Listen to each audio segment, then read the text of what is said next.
On a beaucoup de choses à aborder, beaucoup de choses à dire. Je sais que vous trépignez un petit peu, que vous êtes très enthousiaste à l'idée de partager vos expériences, vos idées. On va essayer d'organiser au mieux la conversation. On va d'abord commencer par dresser un état des lieux, voir où on en est dans la parité dans le secteur de la tech. On va voir aussi les actions qui ont été menées, celles qui restent à mener. Et puis, on va terminer sur tour d'horizon par votre vision idéale de l'entreprise et de la place de la femme dans l'entreprise et plus particulièrement dans le secteur de la tech. Ma première question, elle va vers vous, Christophe Négrier. Je voudrais savoir comment vous est venue l'idée de cette table ronde et pourquoi ce sujet vous tient tant à cœur chez Oracle. Alors, bonjour à toutes et à tous. Merci beaucoup, Isabelle, pour cette intro. Alors, déjà, je voulais vous dire, je suis vraiment très content et très heureux de me joindre à vous aujourd'hui. C'est un sujet qui est un sujet important pour Oracle, qui est un sujet important pour moi à titre personnel et qui est un sujet sur lequel Oracle s'est engagé depuis de nombreuses années. Alors, ce sujet, il est important, mais je voulais rappeler quand même juste une chose ou deux. D'abord, il est important pour la tech dans son ensemble. La contribution des femmes au progrès dans le monde de la tech, elle est juste centrale. Moi, j'ai appris récemment le premier programme informatique, la première thèse américaine en informatique, le système, l'ordinateur qui a permis de faire lancer Apollo 11. Tous ces sujets-là, c'est déjà des femmes qui les ont créés, qui ont été au cœur du réacteur, pour reprendre votre réaction, depuis le départ, pour amener ces prouesses et porter plus haut la modernité, l'innovation, déjà il y a de nombreuses années. Alors oui, bien sûr, il y a beaucoup de progrès qui ont été réalisés. Moi aussi, je suis parent de 2 petites filles et d'un petit garçon. Et pour moi, à titre perso, c'est un sujet qui est important parce que je n'ai pas envie que l'avenir de mes enfants il soit drivé par leur genre. C'est un truc pour moi qui m'est vraiment insupportable. Alors oui, on change l'image, oui, on travaille, mais il y a encore beaucoup à faire. Et je suis vraiment très content de pouvoir partager mes idées, mes convictions, les convictions d'Oracle, portées par Oracle Women Leadership, par tout un tas de personnes qui aujourd'hui font que ces sujets progressent. Et je suis très content d'être là avec vous aujourd'hui. Alors, je vous le disais en préambule, 28% seulement des femmes dans le secteur de la tech aujourd'hui. On va essayer de comprendre un petit peu les raisons. Sandrine Fouillet, vous travaillez, c'est une question qui vous est très chère. Ah oui. Comment est-ce que vous expliquez ce déséquilibre alors que Christophe vient de le dire, beaucoup de femmes ont été à l'origine des premiers pas de l'ère du numérique? Oui, alors complètement. Donc merci au passage, je remercie Christophe et toute l'équipe de leur invitation à cette table ronde. C'est vrai que Christophe a cité des femmes à l'origine de la tech parce que la tech, c'est réellement une histoire écrite avec les femmes, par les femmes aussi et surtout. Et donc je vous invite à lire le livre d'Isabelle Collet, qui est informaticienne, qui est également enseignante-chercheuse à l'Université de Genève et qui a écrit le livre Les oubliés du numérique. Et elle y explique très bien qu'avant 1990, finalement, l'informatique était une discipline inconnue du grand public. Finalement, un informaticien était perçu comme un scientifique qui travaillait dans les bureaux, ce qui finalement, culturellement, était acceptable pour les femmes à l'époque, et davantage en tout cas que l'image de l'ingénieur avec des casques et des bottes sur un chantier, pour faire assez concret. Et bref, en 1990, on a vraiment constaté une décroissance des femmes diplômées dans le secteur de l'informatique. Alors pourquoi? Il y a eu notamment, pas que ça, mais l'arrivée et la banalisation du micro-ordinateur dans les familles, au sein des foyers. Et donc, finalement, les représentations de l'informaticien, c'était les campagnes de com qui ciblaient les hommes, qui est le chef de famille, qui gérait effectivement le portefeuille familial, les jeunes garçons qui allaient prendre la relève. Donc finalement, tout ça ajouté à l'image du geek, le hacker, le joueur de jeux vidéo après, un petit peu plus tard, donc très masculin, les femmes ne se reconnaissaient plus en fait dans ces filières où finalement leurs aînés avaient excellé, c'est ce qu'on disait tout à l'heure. Et donc les rôles modèles, on voit effectivement que c'est très important parce qu'on est passé effectivement de Grace Hopper, Ada Lovelace, Marie Keller, Margaret Hamilton à peu connus finalement encore, à des Steve Jobs ou des Bill Gates, et donc difficile de se projeter après. Alors, je voudrais quand même juste finir là ma première remarque sur un point positif. Tu l'as dit, hein, c'est 28% de femmes dans les métiers du numérique en France. Et on ne rappelle pas, je pense, assez souvent que le secteur de la tech est un métier attractif, qui recrute, ce sont des métiers d'avenir, donc qui intéresseront autant les hommes que les femmes. C'est 93% de CDI, 80% de cadres aussi. Et finalement, le salaire moyen aussi est assez élevé, en moyenne 44 K euros par an sur une moyenne de 5 à 7 ans d'expérience. Donc, il faut le dire parce qu'il faut intéresser tout le monde et donc aussi les femmes. Voilà.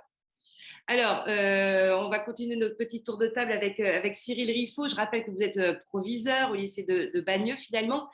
C'est avec vous que tout commence, que l'histoire commence, parce que vous êtes au début de ces générations en devenir. Et qu'est-ce que vous constatez, vous, dans votre lycée, sur la part de filles, la part de garçons, leur motivation respective? Donc nous, effectivement, on a le même constat, c'est-à-dire qu'on a des filières, donc on a les filières SN, hein, système numérique, donc au niveau bac pro, et puis après, c'est des élèves qui vont partir en BTS, SEO, des BTS aussi orientés sur la tech. Et on a le même constat, on a très peu de filles. Donc il y a vraiment effectivement cette problématique de ne pas attirer, en tout cas d'avoir des filières très genrées. Alors on a ça dans toutes les filières de l'éducation nationale, hein. Si vous allez dans les filières du bâtiment, vous allez avoir les mêmes choses. Si vous allez dans les filières de l'accompagnement à la personne, tout ce qui est petite enfance, soins à la personne, etc., là, on va retrouver beaucoup de filles. En esthétique, on va retrouver beaucoup de filles. Voilà, on a vraiment cette problématique de filières aujourd'hui en France très genrées, où effectivement, on a des filières pour les filles et des filières pour les garçons. Et l'objectif de l'éducation nationale, c'est de sortir de ça et d'avoir une mixité, parce que la mixité, elle est importante pour nous. Notamment au niveau de nos missions. Une de nos missions, c'est de former les futurs citoyens de demain. Et les futurs citoyens, c'est des femmes et des hommes qui vivent ensemble. Et pour vivre ensemble, il faut se fréquenter. Et donc, du coup, c'est important aussi d'avoir cette mixité.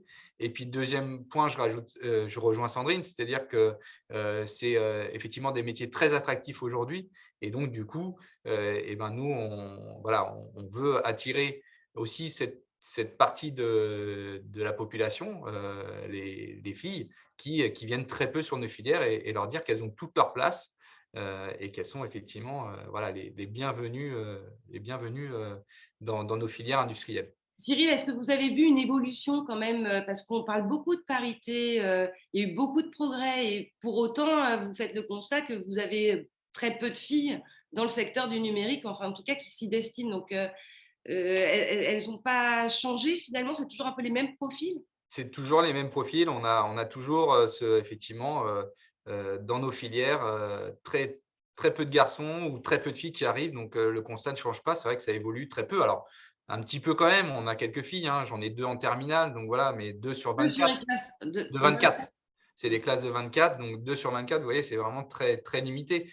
Donc, on avance peu. On avance peu effectivement, on a du mal vraiment. On reste encore sur des choses très genrées. C'est-à-dire que de base, les gens se disent l'esthétique, c'est pour les filles, le peintre en bâtiment, c'est pour les garçons, quoi. Alors que c'est ouvert à tout le monde. Mais on avance un petit peu. Par exemple, là, cette année en troisième, j'ai une élève de troisième, parce qu'on a une classe de troisième prépa métier, qui part en stage pour être carreleuse. Carreleuse qui est très attirée par ça. C'est vraiment, et du coup, nous, on l'encourage et on la pousse effectivement à découvrir ce métier-là. Et si c'est le métier qui lui plaît et sa passion, autant qu'elle aille vers ce métier-là. Je crois que c'est important aussi de rappeler que le secteur de la tech, ça recouvre un ensemble de professions.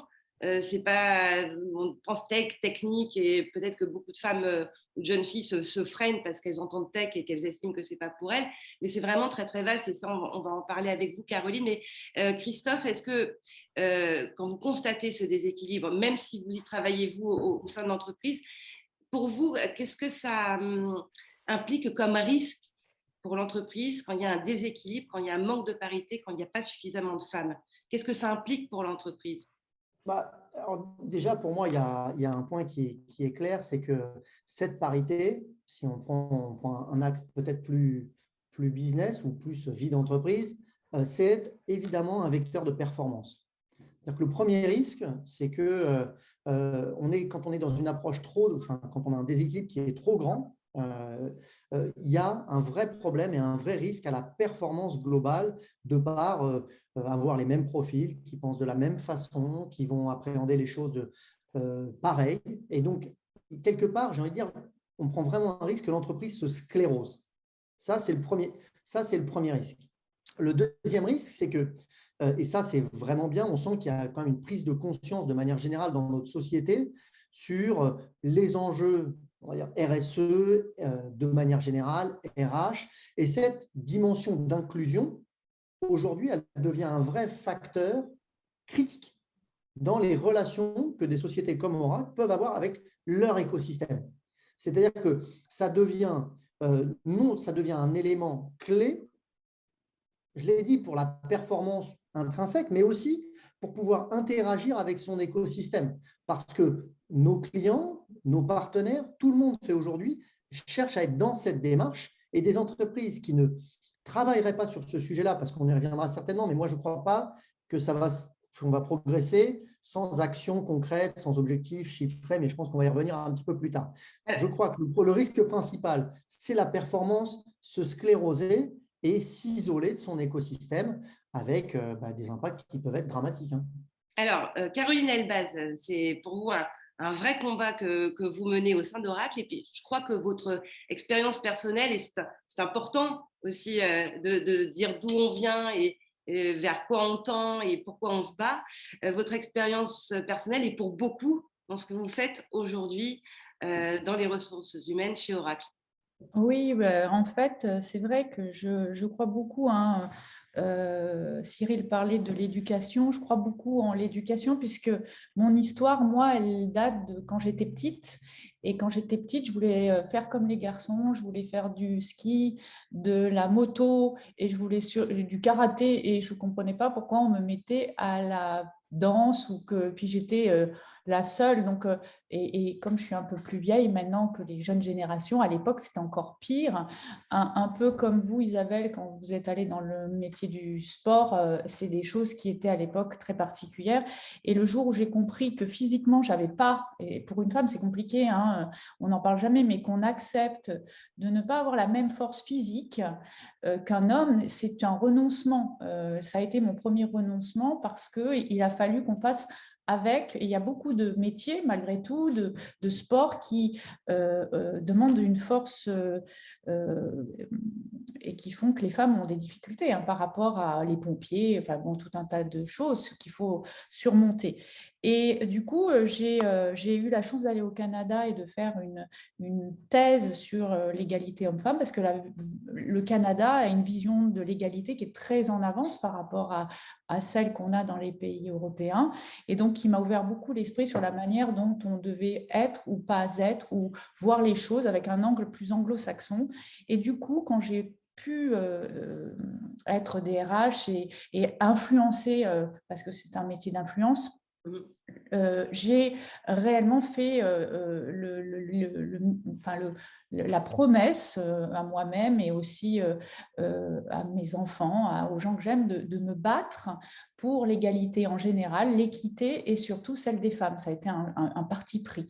Et donc, aujourd'hui, ça fait 10 ans que je suis chez Oracle et j'ai mis en place beaucoup de choses. J'ai eu des écueils, des choses qui ont marché, d'autres pas. Mais en tout cas, aujourd'hui, je suis quand même contente de pouvoir dire qu'il y a des vrais résultats, en tout cas opérationnellement chez Oracle. J'en parlerai peut-être plus tard. Oui. Voilà. Donc, en substance, je dirais que j'irai plus loin que l'éducation dans l'école. Cyril, moi, je parle de la parentalité. En fait, je pense que l'égalité, elle commence par l'éducation et la formation des parents, parce que quand on arrive déjà en maternelle, le concept de la princesse et du chevalier existe, et le goût. Et j'ai été tout bêtement dans un magasin de jouets, j'ai voulu prendre un jouet pour un petit garçon. Pour une petite fille qui était celui d'un petit garçon. Et la vendeuse m'a dit, vous savez, même les parents qui essayent et qui disent oui, je voudrais que ma fille soit élevée comme un garçon ou inversement, ou qu'il n'y ait pas de genre, en réalité, ça ne fonctionne pas spontanément. Les filles vont retourner vers les clichés qui ont déjà été inculqués dès la petite enfance. Donc, le combat, il doit commencer dès la parentalité et je suis ravie qu'il continue dans l'école primaire, dans les lycées, dans les collèges, parce que c'est fondamental, en tout cas pour ce sujet-là. Caroline, c'est intéressant ce que vous avez dit aussi sur la situation de la France et du monde anglo-saxon quand vous êtes allé au Canada. Vous êtes chez Oracle, un groupe international. Ça veut dire que vous avez une vision peut-être un petit peu plus ouverte que seulement concentrée sur l'Hexagone.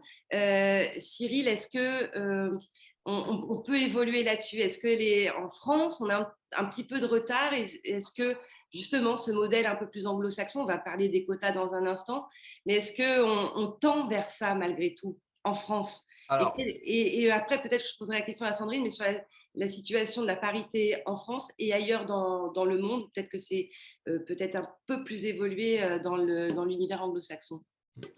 non, on n'est pas du tout sur, on n'a pas de demande de quotas. Nous, les seuls quotas qu'on a, c'est au niveau des boursiers. Donc, on n'est pas du tout sur filles-garçons. Voilà. Après, effectivement, dans nos demandes, on nous demande, notamment lorsqu'on travaille en collège-lycée et qu'on peut mixer les classes, qu'on n'est pas sur des affectations, des choix de filière. Si vous allez sur une classe de collège, on mixe. Ça, c'est lorsqu'on a l'ensemble des élèves sur un niveau. On essaie d'avoir autant de garçons que de filles sur une classe de collégiens, de 5e, de 4e, etc. C'est l'idée. Mais ça, c'est les missions des chefs d'établissement lorsqu'ils font leur répartition d'effectifs. Mais c'est vrai qu'il n'y a pas de quota demandé, il n'y a pas de quota. Alors, est-ce que c'est une tendance pour… voilà. Moi, je crois beaucoup en effectivement mettre en place des actions et changer. Alors, c'est long, hein, mais en fait, effectivement, je rejoins Caroline. On a une société genrée et effectivement, où dès la plus petite enfance, on induit ces comportements pour la fille, la voiture pour le garçon, on induit ça. Donc, c'est vrai que je crois beaucoup en changeant dès le début et en disant que toutes les filières sont ouvertes à tout le monde et tout le monde peut faire après. Bon, on a la limite effectivement de la capacité physique qui, à un moment donné, peut entraîner certaines limites, mais ça peut être aussi le cas chez les garçons, hein.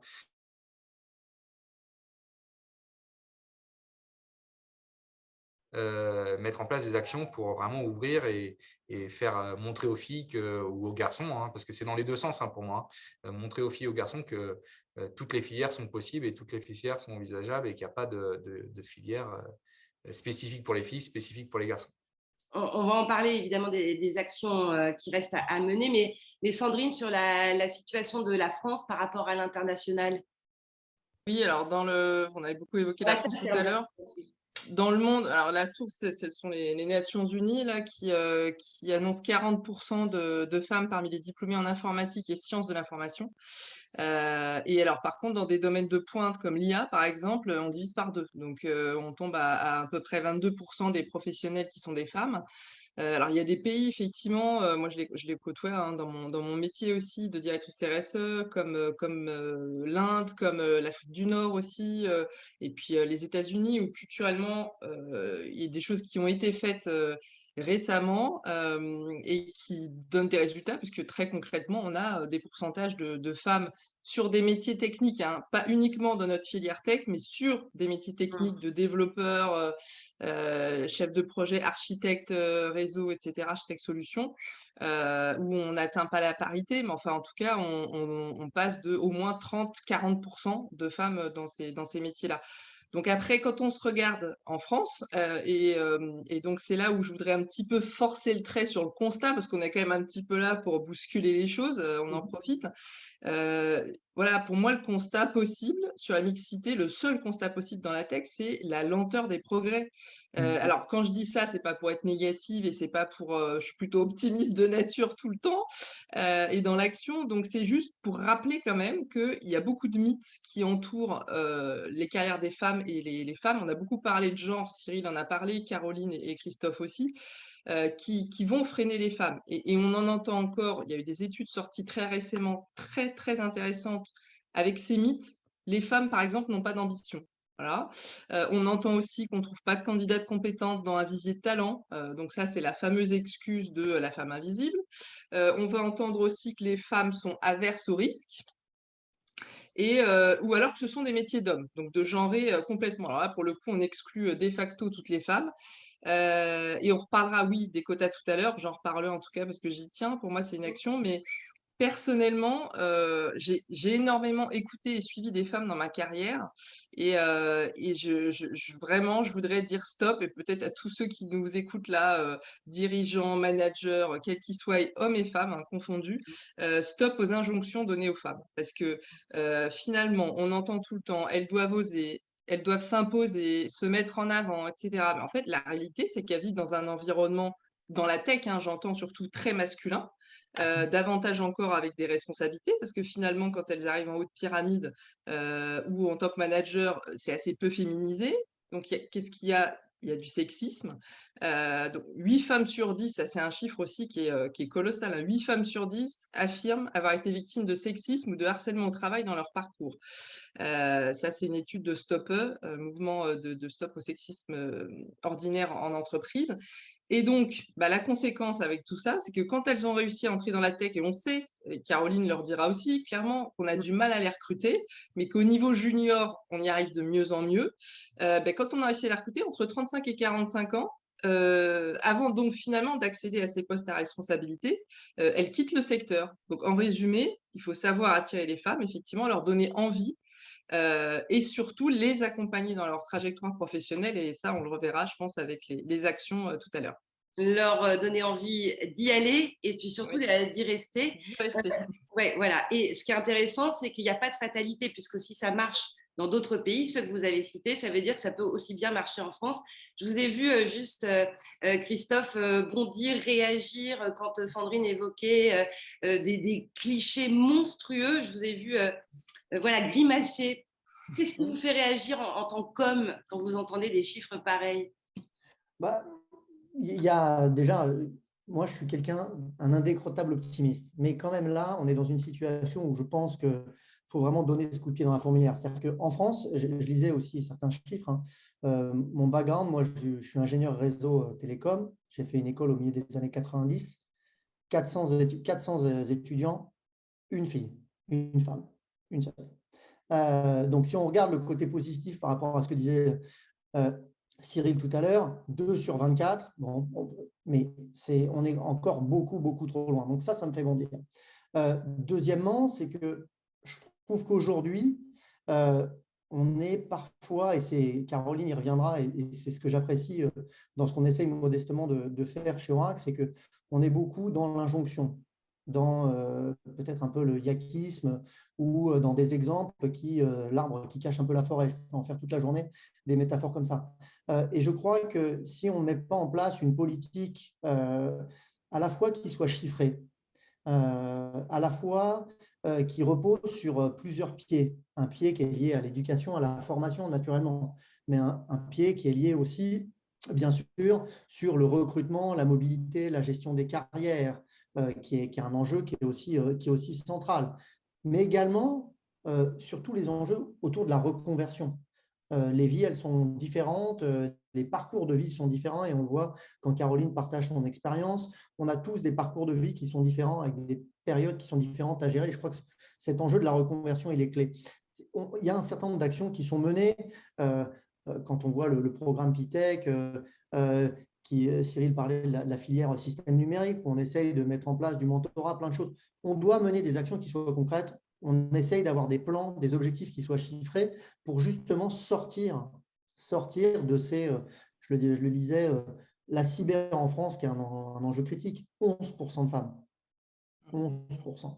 D'accord, c'est pourtant un enjeu, et au regard de la situation géopolitique, qu'il est encore plus 11%.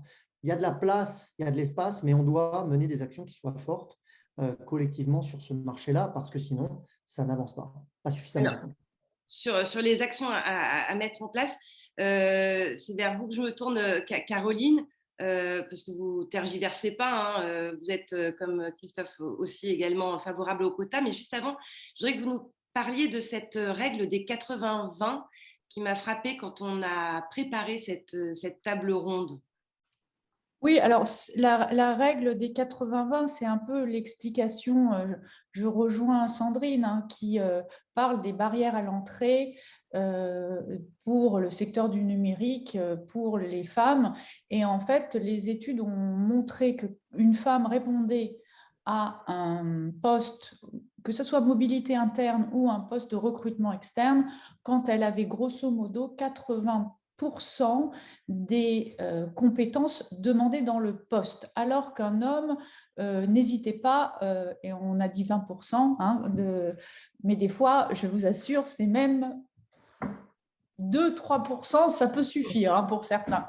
Donc, forcément, on s'est posé la question de ces offres d'emploi, puisque quand vous êtes dans des secteurs dits techniques, forcément, on va demander des points très techniques et on se retrouve avec des définitions qui sont très, très importantes, avec des conditions, et on voit que les femmes ne vont pas postuler, on ne va pas bouger. Donc, la règle des 80-20 peut être vite finalement éviter si on reste sur des recrutements, des mobilités, avec une demande beaucoup plus basée sur la motivation et la mobilité, l'aptitude, que sur une descriptive long comme le bras de compétences requises, parce qu'on le sait tous, et d'ailleurs les anglo-saxons le savent, et c'est dans ça que je crois beaucoup, c'est qu'on donne un poste en général, quand la personne ne le connaît pas et qu'elle doit progresser, le prendre. On ne fait pas du copier-coller, contrairement à la France.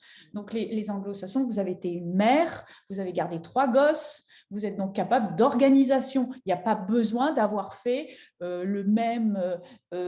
exactement le même job précédemment. On regarde les aptitudes. Et je pense que cette règle des 80-20, elle peut être contournée facilement. Ça, c'est une action qu'on peut avoir en RH, en management, pour éviter ça. Et quand on fait péter les 80-20, on voit que les femmes vont plus facilement arriver et qu'on va avoir des hauts potentiels. Parce que là, on va miser non pas sur une expertise de compétences, mais sur des aptitudes et un potentiel. Et quand on regarde le potentiel, on vise à 2, 3 ou 4 ans et non pas à court terme. Donc, cette règle des 80-20 me paraît fondamentale dans les solutions envisageables pour améliorer les embauches des femmes et les mobilités des femmes. Alors, dans les actions à mener, il y a la question des quotas. C'est un sujet qui est toujours sensible politiquement, économiquement, dans la société. Il y a des gens qui sont plus ou moins opposés. Je vois par exemple sur le fil de discussion quelqu'un qui intervient en disant « pas sûr que ce soit forcément la bonne solution ». Comment est-ce que vous expliquez, pour vous, que les quotas soient importants et que ce serait une action essentielle à mener? Christophe, et puis après, je laisse la parole. N'hésitez pas à intervenir, hein, Sandrine, Caroline et Cyril, bien sûr. Alors, je crois qu'effectivement, c'est un sujet qui est toujours, où il y a toujours de la discussion.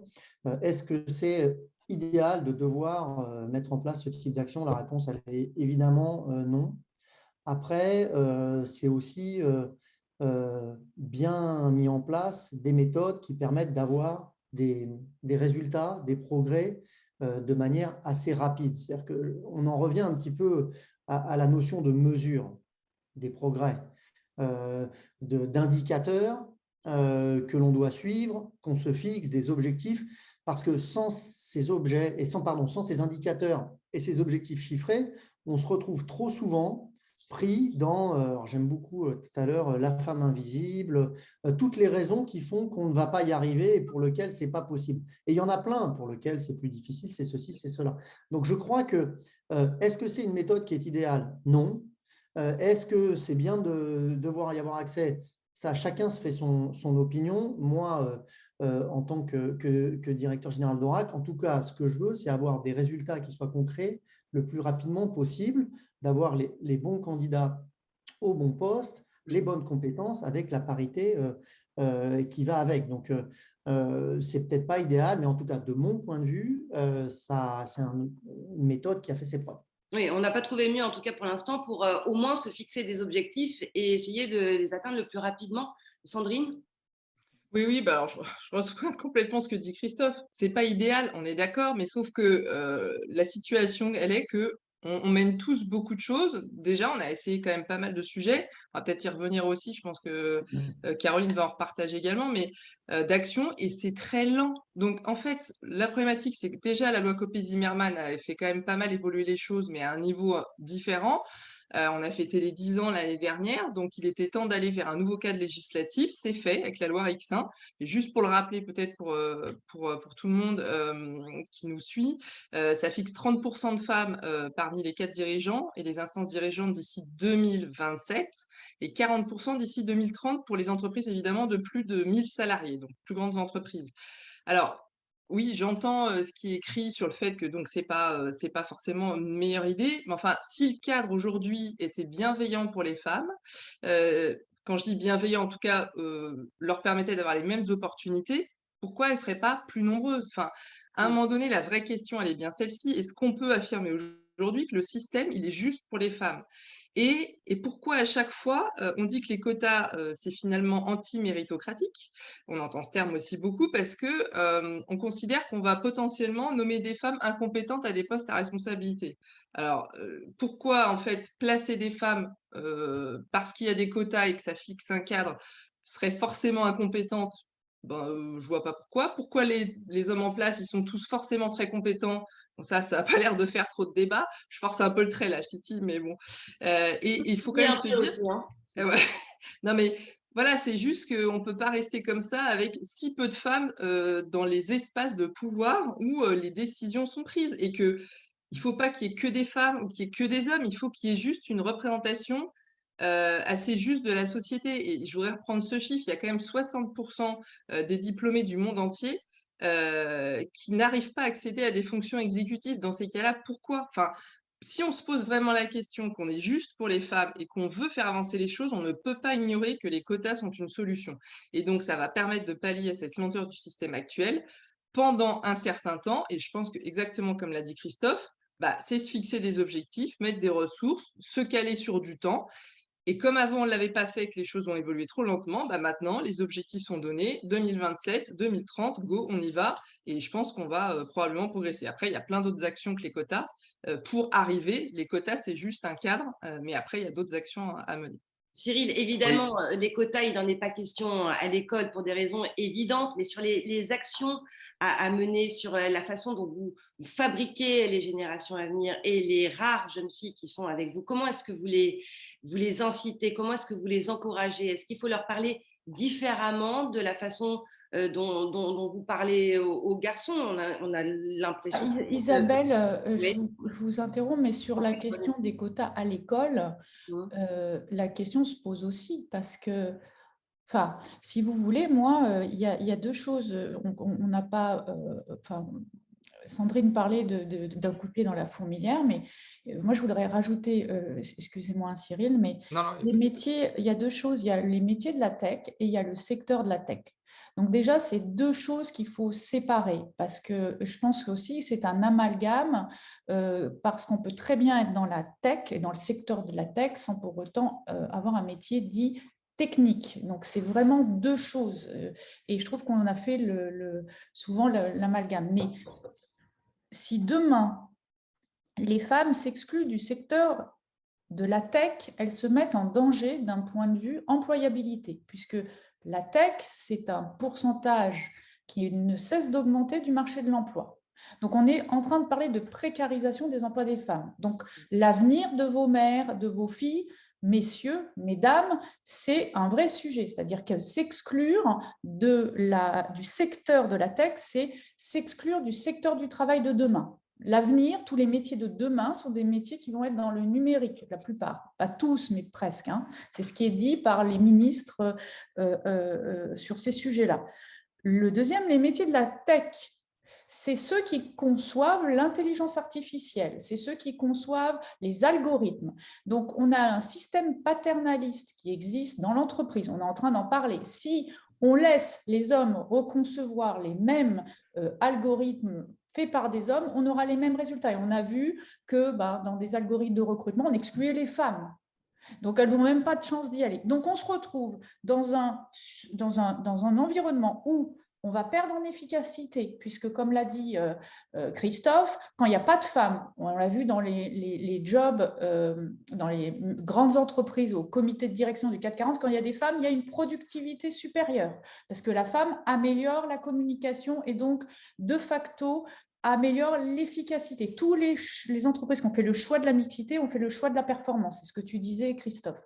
Donc, on s'exclut de la performance.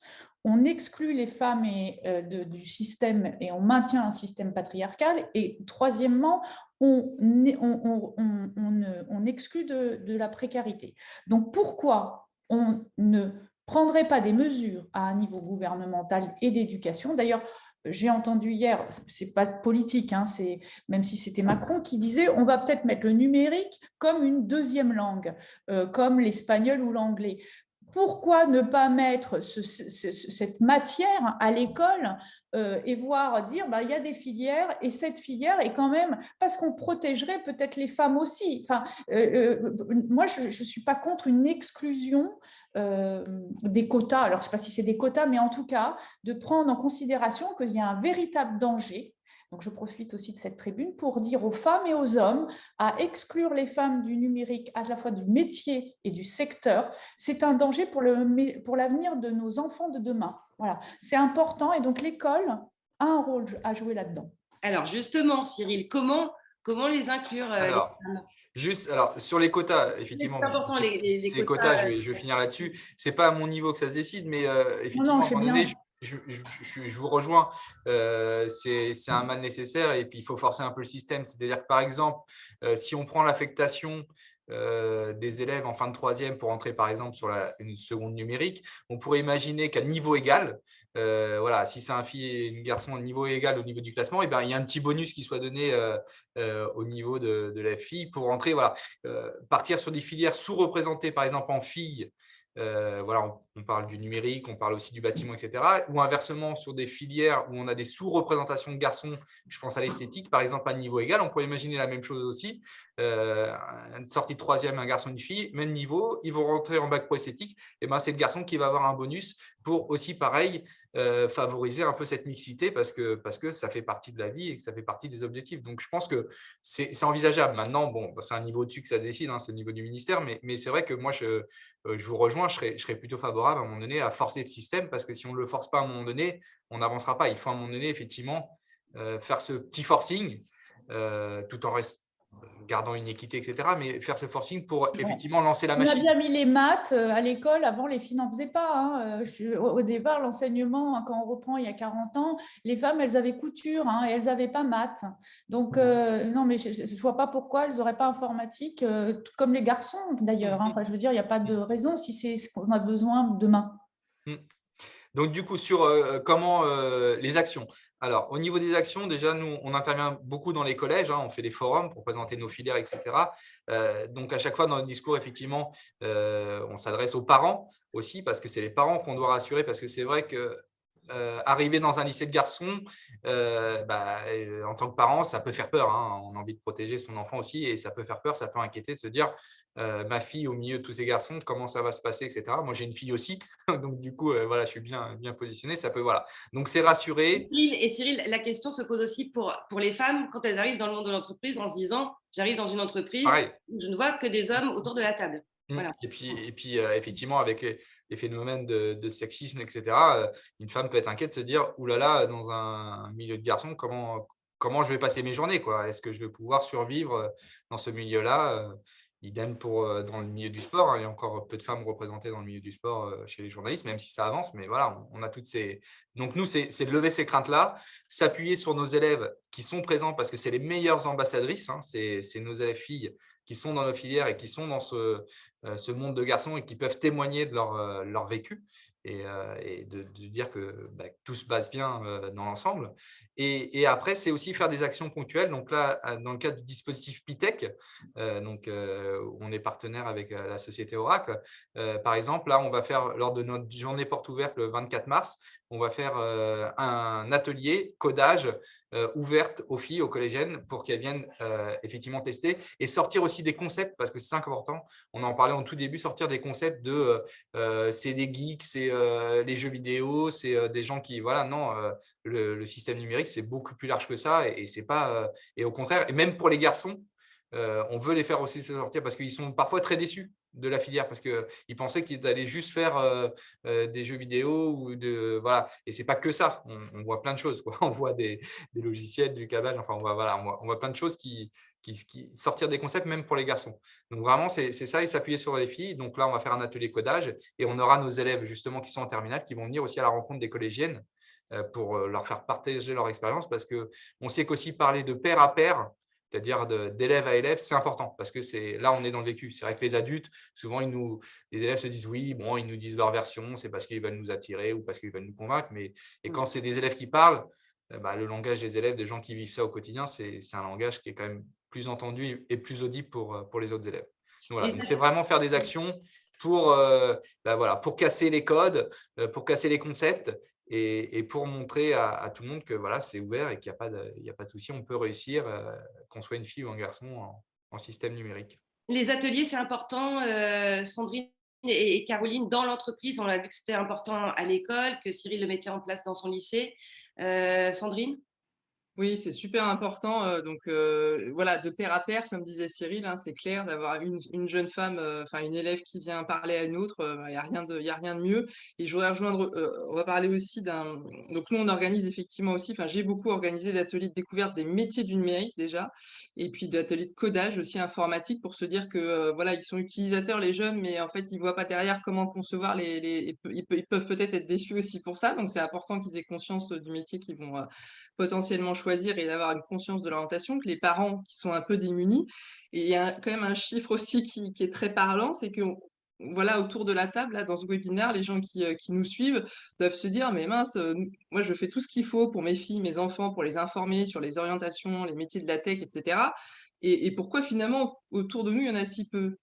Il y a 13 millions de Français qui sont aujourd'hui exclus du numérique. En France, 13 millions de Français, pourquoi? Manque ou absence totale de formation, rien qu'à la manipulation d'un PC ou d'un smartphone. Donc là, on est sur des usages de base que nous, on possède tous, qui nous paraissent d'une évidence et que 13 millions de Français n'ont pas. La digitalisation des services publics, il y en est pour beaucoup et qu'aujourd'hui, aller sur son compte CAF ou Pôle emploi, c'est évident Enfin, c'est impossible pour 13 millions de Français, donc c'est énorme. Donc ça veut dire que ces 13 millions de Français, tous les parents qui sont dedans et ces jeunes, qui en plus pour certains, double peine, vont peut-être pas avoir de connexion Internet ou pas de matériel aussi, tout simplement, pas de PC à la maison. On l'a vu combien ça pouvait poser problème pendant la crise sanitaire avec l'enseignement à distance.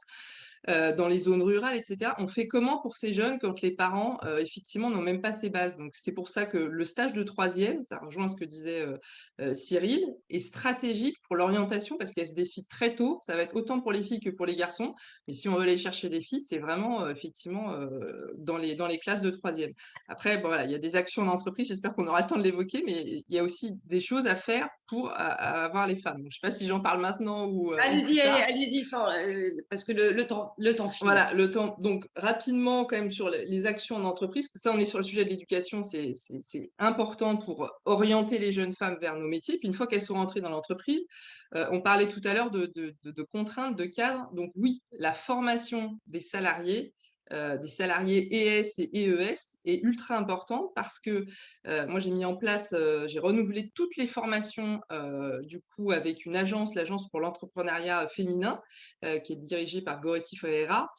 C'est une experte en égalité professionnelle et c'est des formations de très haut niveau qui aident finalement à vaincre l'autocensure, on en a parlé, à développer ses aptitudes, son leadership, ses relations interpersonnelles. Donc, c'est vraiment nécessaire pour viser une progression de carrière. Et si on le propose au sein de l'entreprise, voilà, c'est gagnant-gagnant puisque effectivement, les femmes vont être accompagnées dans leur carrière. On en a parlé. Deuxième point, c'est le salaire. On ne l'a pas trop évoqué encore. Former les femmes. Allons-y. Et les lignes managériales, je suis du concret, c'est du concret. Les femmes et les lignes managériales à la négociation de salaire. Oui, j'ose effectivement en parler. C'est un dispositif innovant qui s'appelle Ma Juste Valeur, qui a été créé par Insaf El Hassini, qui est juriste et avocate dans le secteur financier et voilà, qui a créé une collection de podcasts accessibles sur toutes les plateformes de streaming gratuitement. Donc, vous pouvez toutes et tous le suivre parce qu'effectivement, il est pour le coup marketé pour les femmes, mais il est tout à fait utilisable par les hommes. Et donc, l'objectif, c'est aussi une formation e-learning de 9 heures pour accompagner les salariés et les lignes managériales, alors les salariés pour déterminer et verbaliser leur juste valeur. Parce qu'on le sait, c'est toujours difficile de parler d'argent et pour tout le monde, mais très concrètement, clairement, on sent qu'il y a des freins davantage pour les femmes. Donc, il faut les accompagner, les habituer à demander des augmentations de rémunération. Il y a des modules aussi pour les RH et les managers pour qu'on puisse aborder le sujet de la rémunération de façon rationnelle et apaisée. C'est là où on peut, comment dire, conserver nos talents, faire de la rétention parce qu'on va être à l'écoute et on va pouvoir expliquer pourquoi il peut y avoir une augmentation de salaire, pourquoi on peut attendre, mais en parler. Le pire, c'est de laisser des silences s'installer et qui vont faire que des femmes, majoritairement, vont quitter les entreprises, notamment pour le salaire, mais pas que, et que c'est une des raisons qui va les faire rester. Donc, il faut être très concret sur ces sujets-là. Puis après, je ne vais pas détailler, mais tout ce qui est lutte contre le sexisme et puis valorisation des rôles modèles dans l'entreprise, clairement, c'est aussi beaucoup de choses à faire sur le sujet. Très concret, Oracle se mobilise. Il y a beaucoup de réactions sur le fil de discussion et notamment cette précision. Oracle, et là je m'adresse à vous, Caroline, organise des ateliers de codage ouverts aux enfants des collaborateurs à partir de 8 ans pour accueillir filles et garçons. Et apparemment, beaucoup de… Oui, on a fait ça, mais ça fait un moment. On a eu cette initiative il y a déjà… au moins 5-6 ans qu'on fait ça et que ça. Alors au début c'était pour les salariés, après les enfants des salariés, on a ouvert même à l'extérieur. Donc c'est quelque chose qui est très important. C'est pour ça qu'il ne faut pas que ça se limite à l'entreprise. Je pense qu'il faut que ça se démocratise et que ça soit quelque chose comme l'anglais ou l'espagnol, même si on n'aime pas tout. Le langage du numérique, oui. Ah oui, je suis d'accord. Enfin, l'accès aux outils, c'est comme écrire aujourd'hui, à la limite. Écrire, avant, on faisait des écritures pour savoir extrêmement bien écrire. Maintenant, il faut que dès le plus jeune âge, on puisse savoir se servir du numérique et du codage éventuellement. Alors ça, c'est une action. Il y en a d'autres, Caroline? Alors oui, moi j'aimerais quand même juste, parce que des points positifs, parce que c'est important, et pour les femmes qui nous écoutent, mais aussi les hommes, on est fiers d'avoir mené un combat depuis que je suis là, ça fait 10 ans maintenant, bientôt 10 ans, où on a fait point par point, et un des premiers, et pour moi le plus important de tous, prioritaire, c'était l'égalité salariale. Je parle en entreprise parce que on peut parler de marketing, on peut parler de formation, on peut parler de toutes ces choses-là, mais si au même travail, les femmes n'ont pas la même rémunération, pour moi, ça ne peut pas le faire. Donc, c'était vraiment en combat. On a versé, il y a quelques années, 2 millions d'euros, puis 2 millions d'euros, puis chaque année, 300 000 euros par accord qu'on a obtenu avec nos syndicats pour rééquilibrer les salaires entre les femmes. Et aujourd'hui, avec l'index, je ne sais pas si tout le monde connaît, mais on a un index. Ça va un peu dans la politique des quotas, c'est-à-dire que quelque part, on doit respecter certaines données. Il y a 4 rubriques dans cet index. Il y a l'écart de rémunération, l'écart des répartitions augmentées,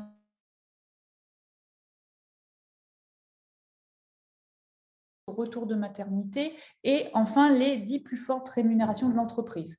Et à cet index-là, on doit avoir une note qui est notée sur 100.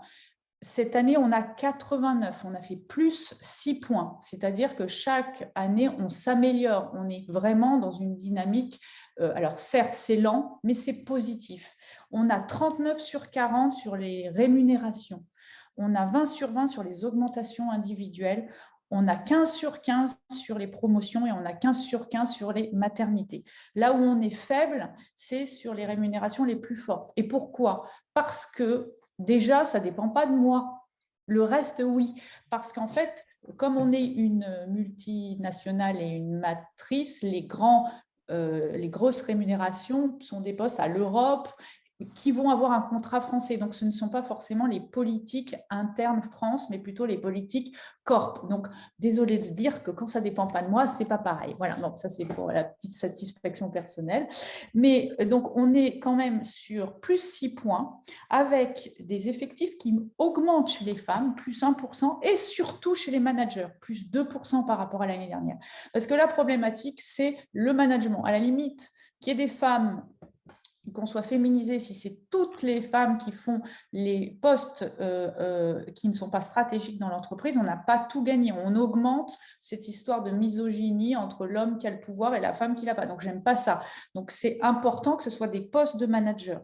On augmente plus de femmes, on est passé à 35%. Donc, on dépasse ce qu'on a fait et on a réduit de 5% leur départ. Donc, on est en train d'inverser la tendance avec un écart de 0,4% entre les hommes et les femmes. Donc, ces politiques qu'on a menées, elles portent concrètement leurs fruits. Je veux dire, ces chiffres parlent d'eux-mêmes, donc c'est plutôt satisfaisant. Alors, si on prend les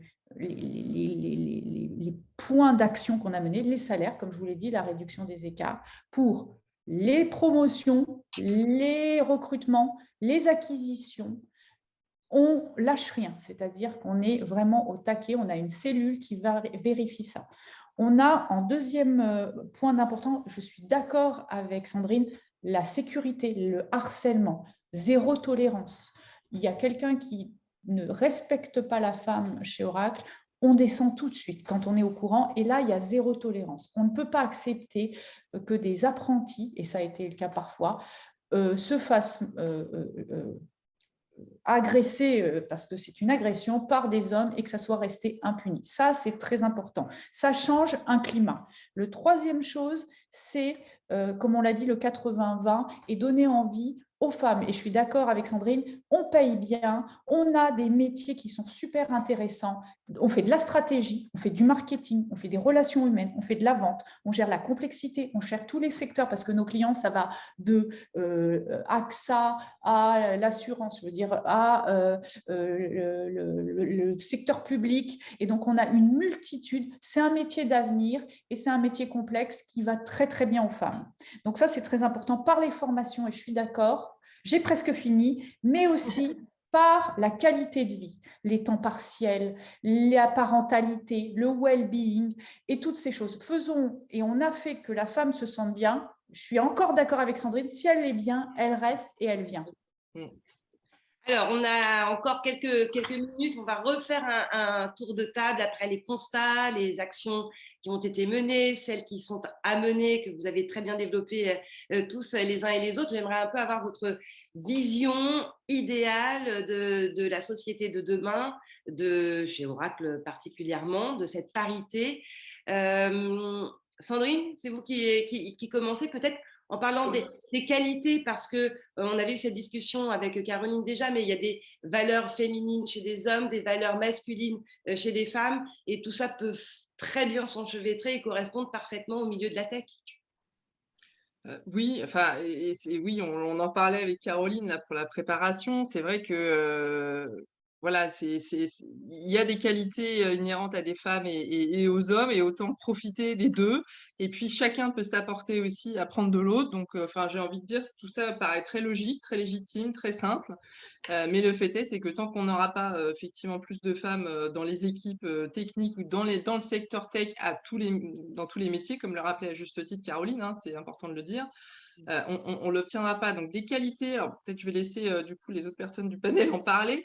Moi, ce que j'ai envie de dire, c'est qu'à partir du moment pour avoir des opportunités pour les femmes, les solutions, là, tout ce qu'on a évoqué ensemble, là, elles sont open source, j'ai envie de dire, parce qu'en fait, il suffit tout simplement de prendre les best practices des uns des autres, de voir ce qui a fonctionné, ce qui ne fonctionne pas. On a des index tous, on est soumis à la loi, certes, mais après, il y a ceux qui mesurent et qui suivent et qui corrigent et qui avancent, et il y a ceux qui suivent la loi, qui communiquent un peu, mais enfin bon.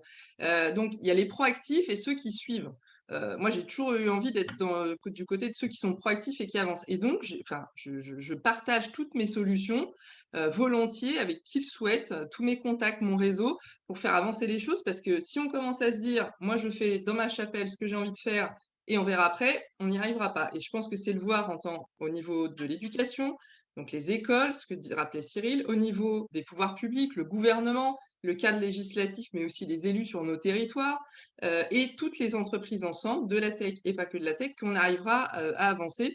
Et je pense qu'un message fort, là je fais exprès de finir là-dessus, mais un message fort qui montre qu'à la fois le rôle de l'égalité et de l'inclusion est incarné par les entreprises et que c'est une véritable volonté d'aller de l'avant, c'est le jour où on verra je tiens à voir des directeurs et directrices diversité, égalité, inclusion dans les entreprises en France. Ça veut dire que le rôle, il est incarné, ça veut dire que les actions, elles sont suivies, décidées, et que ça ne peut pas être toujours on top. Et quand je dis on top, ça veut dire que quand je vois Caroline, ce qu'elle fait, je me dis que c'est une femme orchestre, parce que honnêtement, pour faire tout ce qu'on fait quand on est DRH France, on a aussi énormément d'autres choses à faire. Je fais juste un petit salut du coup à l'équipe Oracle Women's Leadership, parce que voilà, j'imagine que tout ça aussi, c'est on top du travail. Donc, il faut donner du temps et il faut qu'il y ait un cadre aussi dans l'entreprise avec une personne qui est redevable de ces sujets. Et c'est comme ça qu'on favorisera la mixité et break the bias. C'est comme ça qu'on va avancer. Cyril, l'école idéale pour vous en quelques mots? Alors, pour les élèves, déjà les qualités, moi je leur dirais, quand je les vois, effectivement, je leur dis curieux, rigoureux, à l'écoute, inventif, mais ça c'est des qualités pour tout le monde, hein, qu'on soit une fille ou un garçon, donc vraiment des qualités partagées. C'est important d'avoir toutes ces qualités, notamment dans la tech. Et après, sur les valeurs, alors nous on est sur des valeurs effectivement d'entraide, de solidarité, de bienveillance, de respect. Et alors, respect multiple, c'est-à-dire effectivement respect entre les filles et les garçons, parce que il y a des différences et il faut accepter les différences. Et du coup, mais ça va au-delà, parce que nous, on est dans le respect aussi des cultures différentes, des religions différentes, et aussi des différences même physiques, parce que voilà, c'est des choses qu'on a tous vues à l'école. Effectivement, quand il y a des gens physiquement différents, il peut y avoir des…